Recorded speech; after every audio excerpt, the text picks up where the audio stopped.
Early 1990s. A man walks into Casino Gran Madrid, finds a seat near the roulette table, and does the one thing no one else in that room is doing. He does not bet.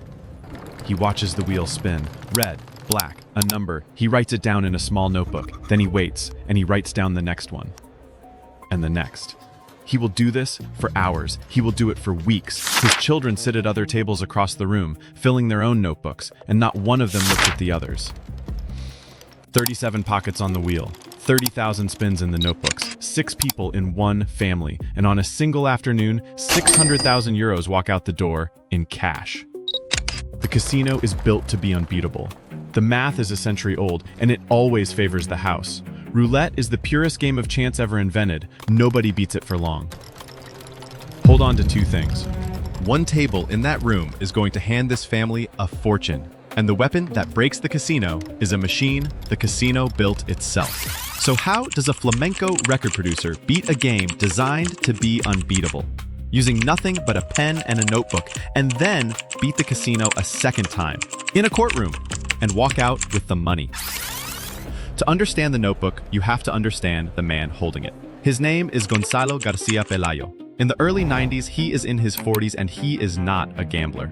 He is a music man. For 20 years, he has lived inside the Spanish record industry, and he is good at it. Good enough to produce the flamenco recordings of Camarón de la Isla, the greatest flamenco singer of his century. He runs a small label called Gong. He works with the musicians who build Andalusian rock from the ground up. Gonzalo has never done one thing at a time. He has produced records, hosted radio, directed films, sat in a chair for hours listening to a single take until he hears the flaw everyone else missed. That is the ear he brings to the casino. He does not hear music in the wheel. He hears a mistake, repeating, night after night, that nobody has bothered to listen for. But by the early 90s, the label is struggling. The money in music has drifted somewhere else. Gonzalo is looking for something new. And he has a strange kind of mind, the kind that cannot leave a problem alone, that keeps turning it over, looking for the crack. One day the problem he picks up is roulette. Not to play it, to question it. Everyone treats the roulette wheel as a perfect object. Spin it and every number has the same chance. 1 in 37. Clean, fair, random. Gonzalo does not believe it. A roulette wheel is not an idea. It is a physical thing. Wood and metal, cut by hands, screwed together in a factory, set down on a floor. And nothing built by hands is perfect. A pocket a fraction of a millimeter deeper than the ones beside it. A shaft worn thin by 10,000 nights of spinning. A floor that is not quite level under one leg of the table. Tiny flaws, invisible flaws, but real. And if they are real, then some numbers on that wheel come up a little more often than they should. Not enough to notice. Not in 10 spins, not in 100. But there, hidden inside the noise, waiting for someone patient enough to dig it out. That is the whole idea. That is the crack. Here is what makes it dangerous. To prove it, he does not need luck. He does not need a machine hidden up his sleeve or a man on the inside. He needs something almost nobody in a casino has. He needs patience. He needs family, and he needs a notebook. Everyone else at that table is gambling. He is not. He is doing arithmetic. And the lawsuit that will hunt this family for the next 10 years has not even started yet. He is not betting against luck. He is betting against a machine. For 100 years, the roulette wheel has kept a perfect record. Not perfect spins, a perfect defense. Here is how the house wins, and it never changes. On a European wheel, there are 37 pockets, the numbers 1 through 36, and a single green 0. Bet one number and hit it, and the casino pays you 35 to 1. But your real odds of hitting are 1 in 37. That green 0 is the whole game. It is the gap between what they pay you and what you actually earned. 2.7%. Small, quiet, permanent. 2.7% does not sound like a machine that eats people. It is. Play one night, and you might walk out ahead. Play 1,000 nights, and the number swallows you. Every trick ever invented to beat it dies against that green 0. Doubling your bet after a loss, chasing hot numbers, betting the ones that feel due. The wheel does not remember the last spin. It has no streaks, it has no memory. Every result stands alone, and that is the wall no gambler has ever climbed.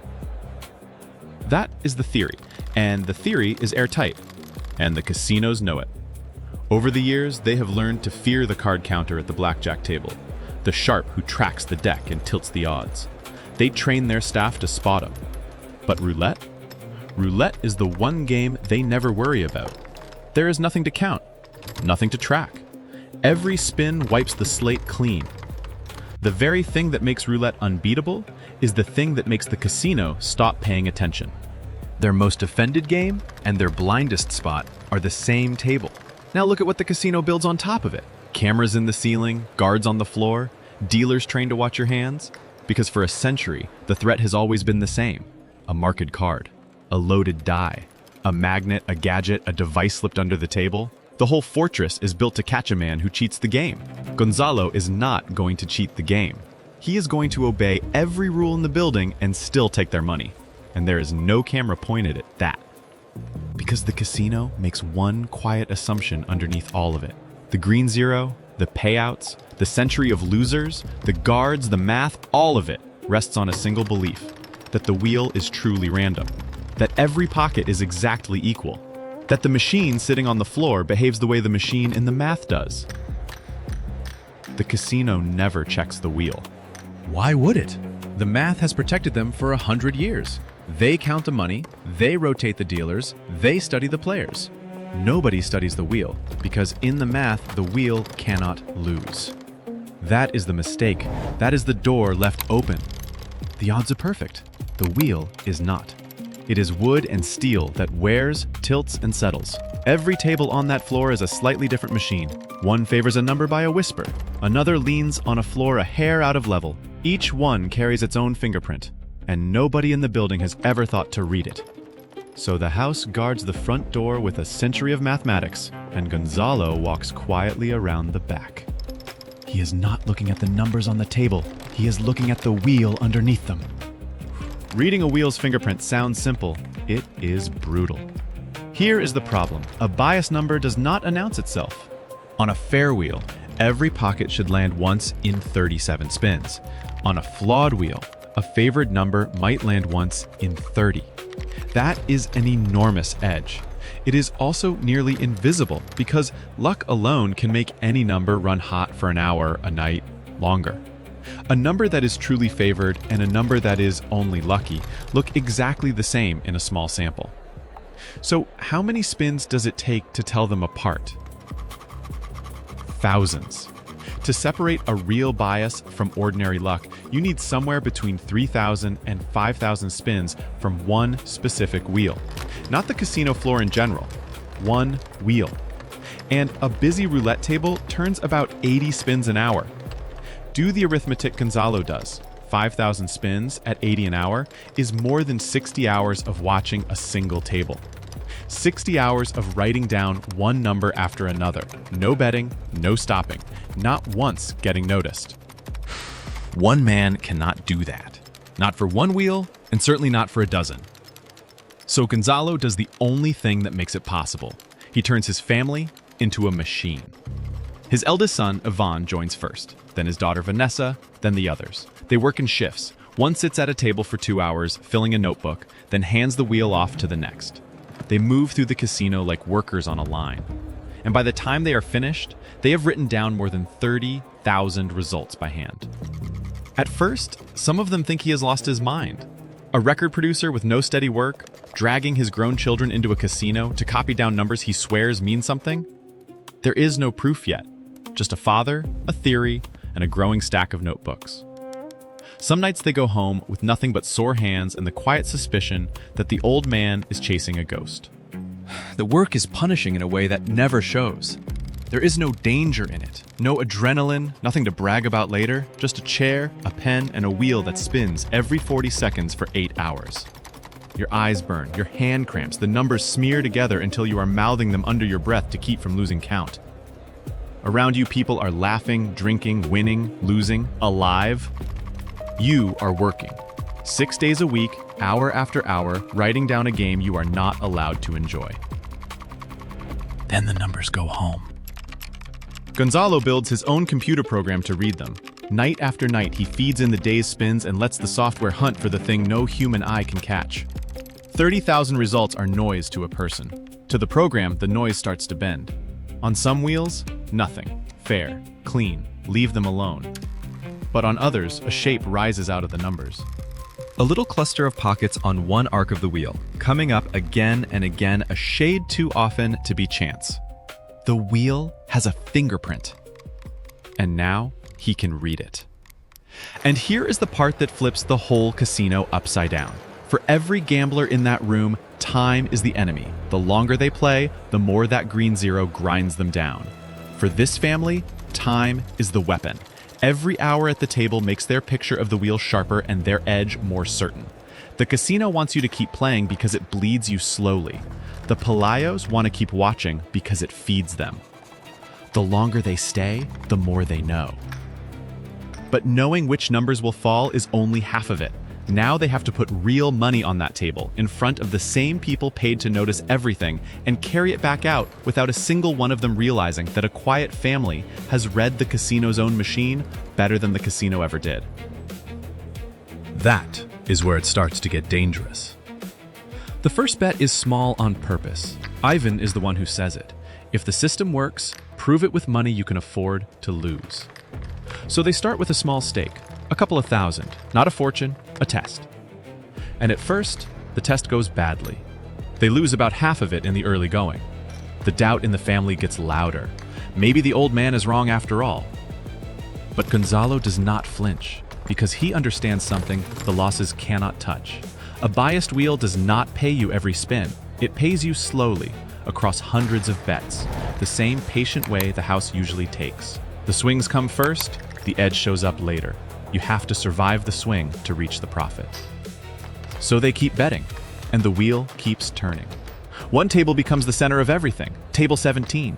Gonzalo's numbers say it is bent. 6 pockets on that wheel are running hot. 3 on each side of the rim, each one landing closer to 1 in 30 than 1 in 37. Ivan wants to press it, put equal money on all 6 favored numbers, spin after spin, and let the Flaw do the work. They do. And the money stops falling. Then it climbs, slowly. Then not slowly at all. Then, one night, the wheel goes cold. The favored numbers stop coming. The family sits there, laying the same 6 pockets and watching the ball land everywhere but where it should.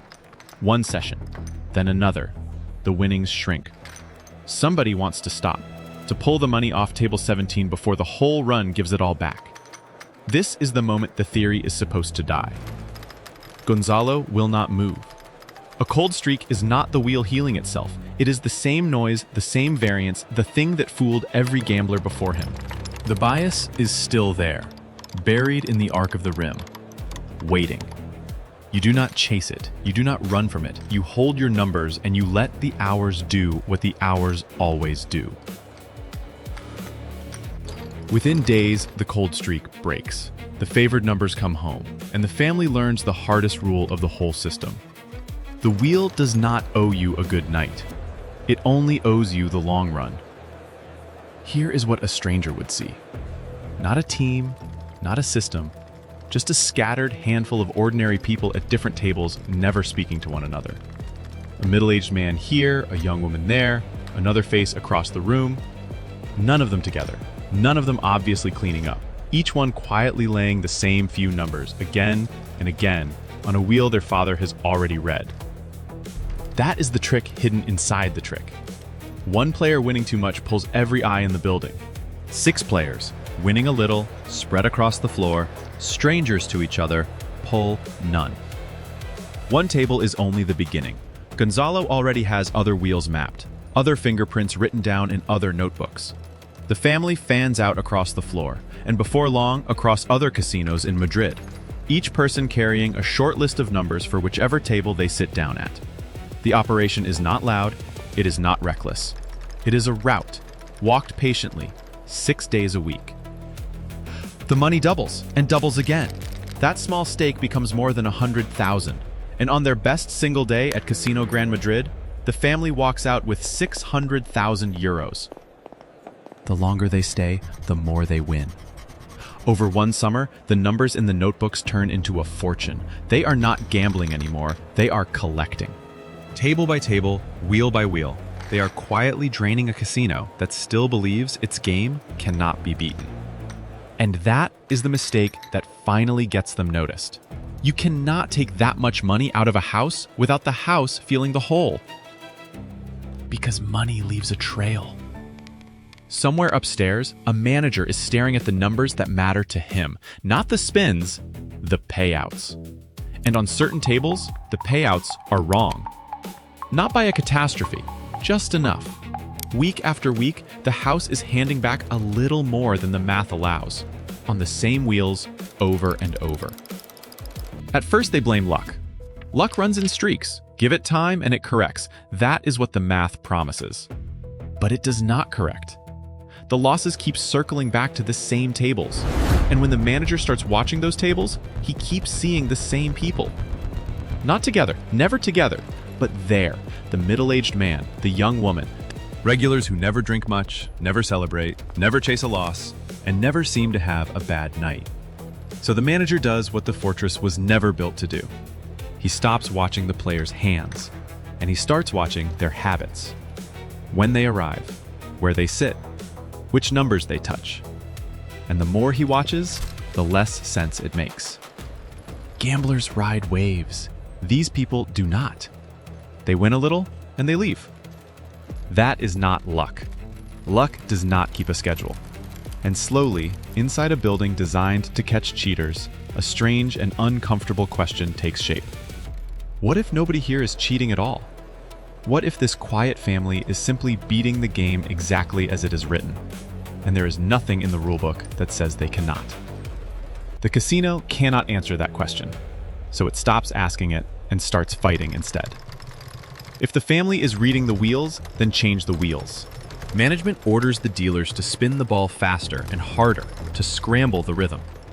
They start swapping the wheels between tables, so the bent one the Pelayos have mapped might not be the one sitting in front of them tomorrow. It should work. It does not. Because the family knows those wheels better than the staff who move them. They have spent hundreds of hours with every scratch and every quirk. A wheel can be rolled across the room, but it carries its fingerprint with it. The Pelayos spot their bent wheels on sight, wherever the casino tries to hide them. The house is shuffling a deck for players who have already memorized every card. So the casino gives up on being subtle. The bands begin. One casino, then another. The family is watched, followed, sometimes thrown out the door. Word moves between casinos across Spain, and then across Europe, until the doors start closing everywhere they go. Banned across Europe, the family does the only thing left. It takes the notebooks abroad. They cross the Atlantic to Las Vegas and later go as far as Argentina, hunting for biased wheels on floors that have never heard their name. Same method, new continents, the wheels change, the arithmetic does not. All told, across Spain, Europe, and America, the family will take an estimated €1.5 million before it is over. And in 1994, Casino Gran Madrid does something no casino has done before. It takes the winners to court.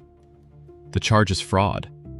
The casino wants its money back, and it wants Gonzalo García-Pelayo branded a cheat. His defense is almost insulting in how simple it is. He broke no rule. He hid no device. He touched nothing that was not his to touch. He sat in a public room, watched a wheel anyone was free to watch, wrote down numbers anyone could see, and bet on the game exactly as the casino offered it. If the wheel was flawed, it was the casino's wheel, and the casino's problem.